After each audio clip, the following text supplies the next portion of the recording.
first grader proudly walked to the front of his class and proclaimed, "When I grow up, I want to be a lion tamer. I will walk into the cage and I will not be afraid." And his fellow classmates just sat there in stunned silence. And then he said, "I'll have my mommy with me. I'll have my mommy with me." Don't we always need to have our mother with us in some form or fashion? In some form or fashion. Whether we do need our mother with us or we have our mother with us, we may not always want to have our mother with us. Thank you, Melissa. Mother's Day. Mother's Day, Mother's Day can be one of the most difficult Sundays to do a talk on because there are so many different levels of honoring mothers. Some of us may have had wonderful, nurturing relationships with our mothers. Others of us may have had difficult and challenging. There are so many different stories. For some reason, I got into a binge going on very recently with the Judd family, Naomi, Winona, and Ashley. Talk about a story. I wasn't aware of the challenges and the generational trauma that ran through that family. Naomi left this planet by her own hands the day before her induction into the Country Music Hall of Fame several years ago. She had been deeply depressed for years. And both Winona, the older sister, daughter, and Ashley,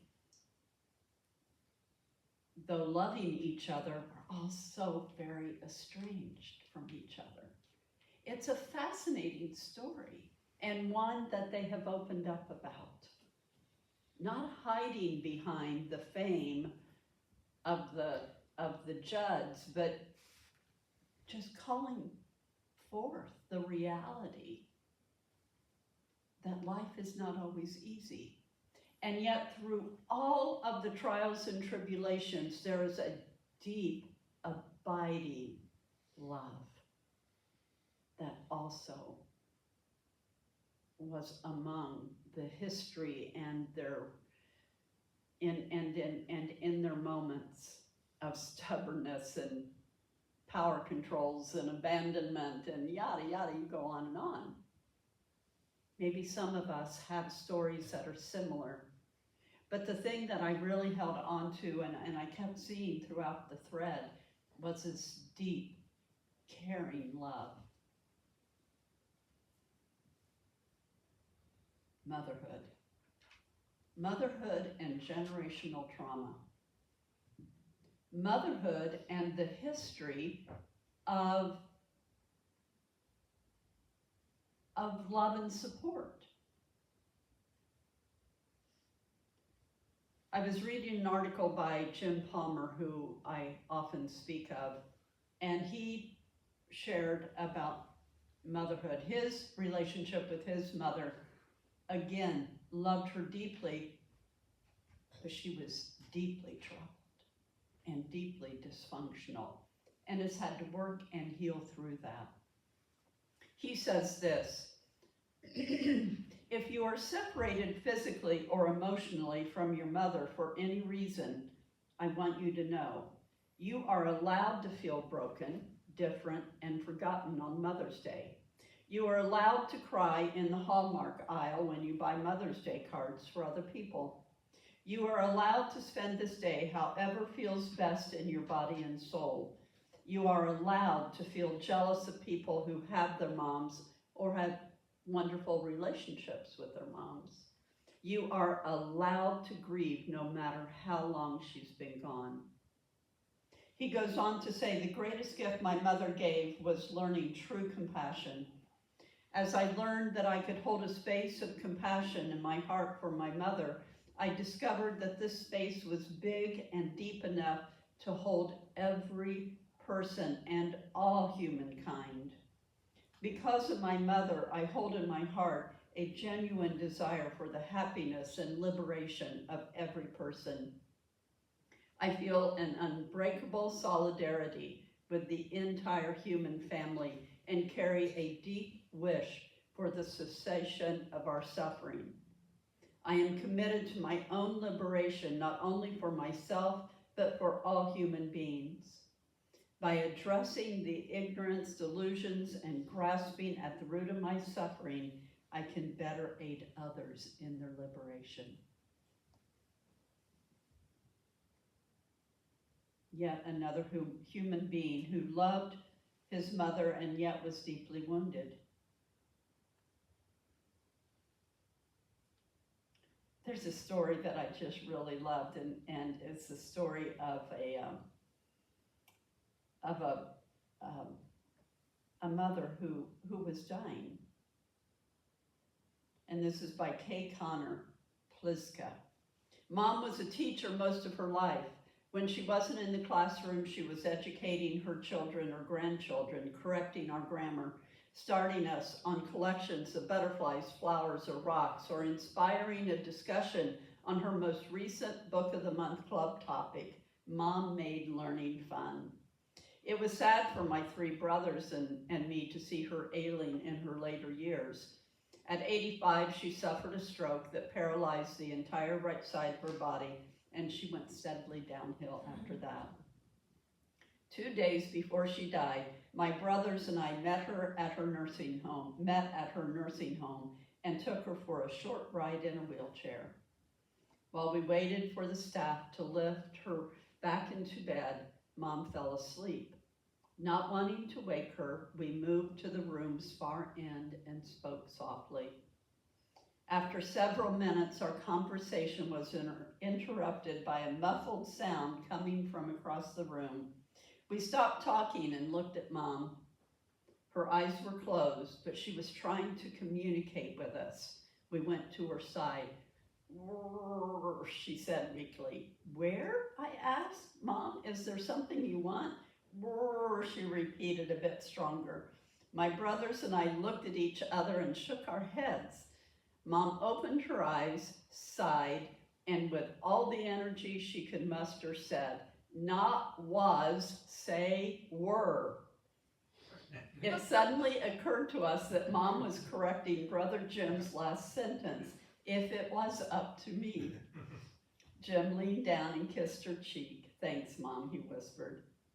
We smiled at each other and once again shook our heads, this time in awe of a remarkable teacher. I love that story so much. She was not going to let him get by with bad grammar.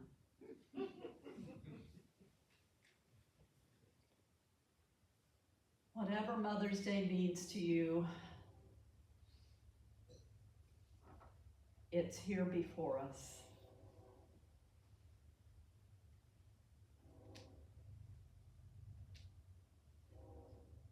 So much of it is Hallmark generated, right? Marketing generated. And yet, at the same time, it is always good, lovely, helpful, compassionate to take a moment and be in appreciation for the creativity of motherhood. For without it, you wouldn't be here.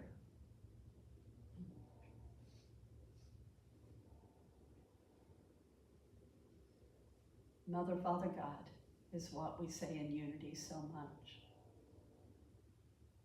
Applying both the masculine and the feminine for a name of God. From the revealing word divine motherhood, the expectant, caring, nourishing element of divine mind in which spiritual ideas are brought to fruition. In Unity, we teach that the masculine is knowledge, the intellect, the feminine is wisdom and love, and the two must come together in one body to be fully balanced.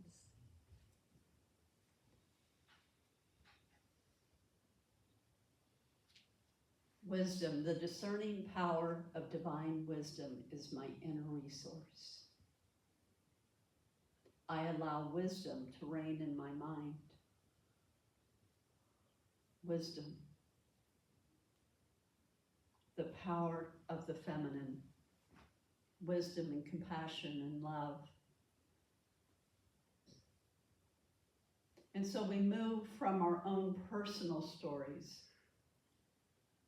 And I invite you throughout the day, if you feel called, to process whatever needs to be processed around the idea of mother and what that means for you.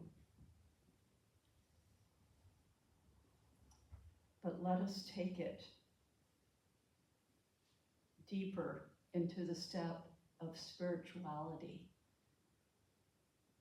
In Unity, we metaphysically interpret the Bible.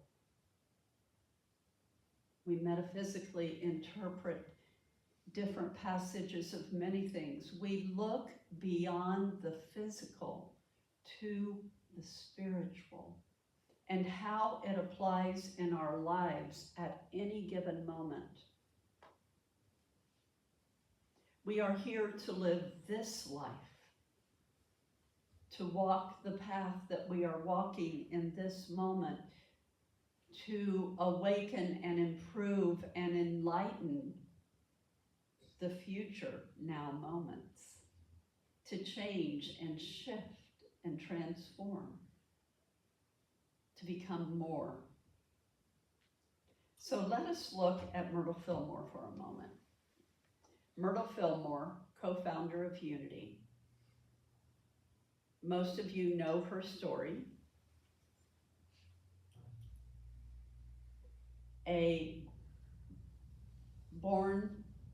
And Myrtle Page was her name, and she was from Pagetown, Ohio. The town was named after her family. Staunch Methodist. Myrtle loved God. But the tradition of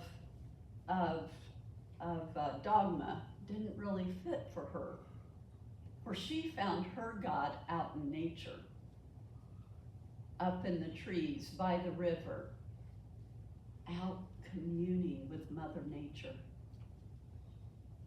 Myrtle Fillmore also had tuberculosis, which was something that ran through her family, and she had been ill with it for many, many years. She married Charles Fillmore. They had 3 children.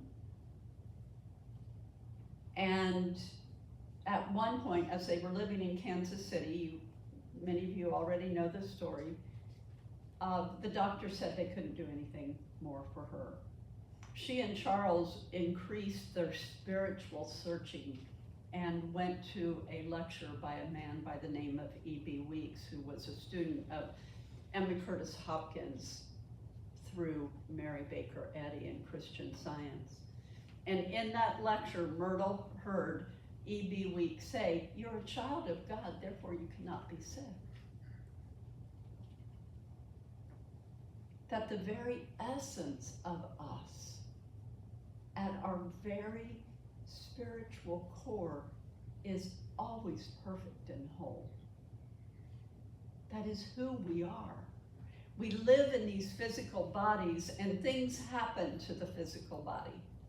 We get wounded, we get hurt, we become ill, but still, the very essence of who we are is one with God always.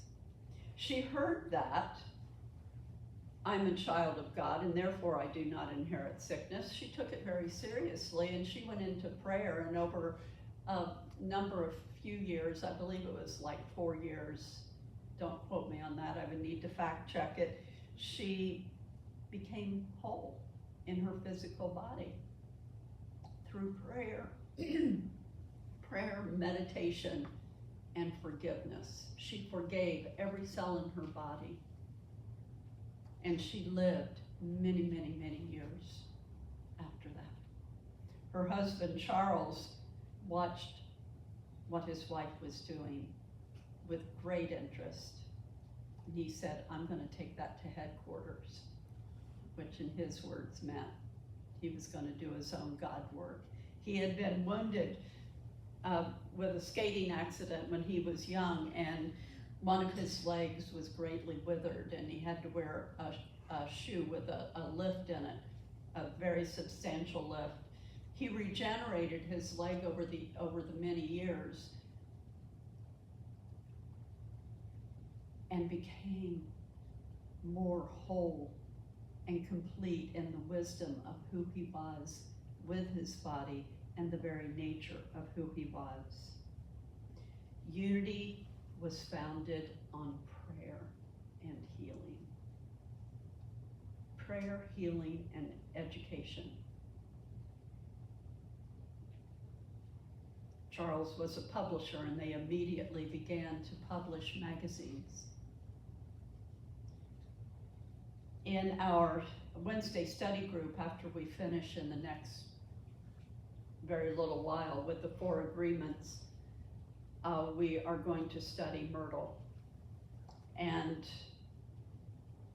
this, what I'm going to read you right now, is from her healing letters. Myrtle didn't write books the way Charles did. Myrtle founded Silent Unity, the 24/7 prayer ministry that has been going now for, I think, like 126 years. I think last year was our 125th anniversary. This is what she wrote. So she wrote letters. Charles wrote books. She wrote letters to people that wrote in with their prayer request.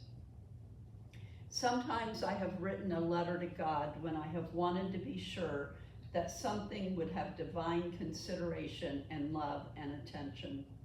I have written the letter and laid it away in the assurance that the eyes of the loving and all-wise God was seeing my letter and knowing my heart and working to find ways to bless me and to help me grow. So I suggest that you write a letter to God, telling God, putting into words that which your heart holds and hopes for. Have faith that God has seen your letter and your heart, and that there is wisdom and power. Wisdom and power and freedom and love to accomplish that which will meet your needs. After you have placed your heart's desire with God, don't be anxious or worried or negative. Don't even be looking for signs that God has responded. Just busy yourself with the work God gives and with study and prayer to develop yourself into a real companion and a real radiator of happiness and inspiration. As you do so, you become the radiating center toward which those are drawn who will add to your happiness and cooperate with you in making your life a beautiful success.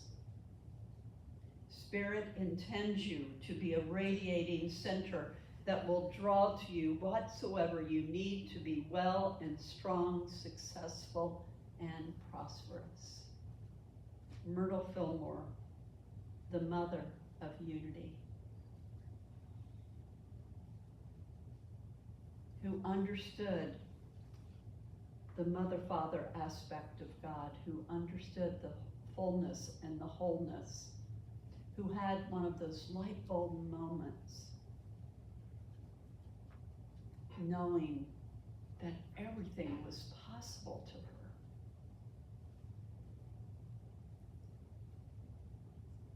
At the time, a couple weeks before her death, she went around Silent Unity and said goodbye to her coworkers. She didn't appear to be ill, but she said, it's time for me to go. There's more that I can do from the other side than I can now do here. And within a couple of weeks, I believe it was, she left.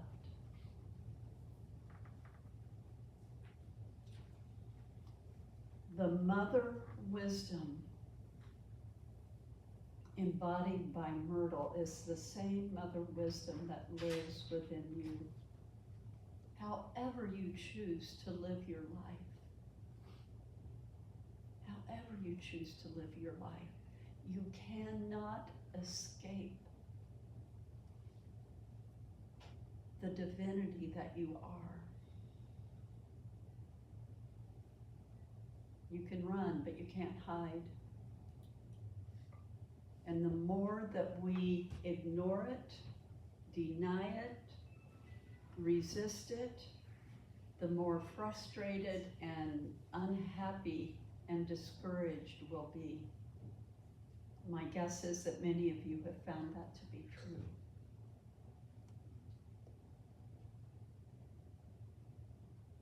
When you walk into that lion's cage, make sure you take your mommy with you.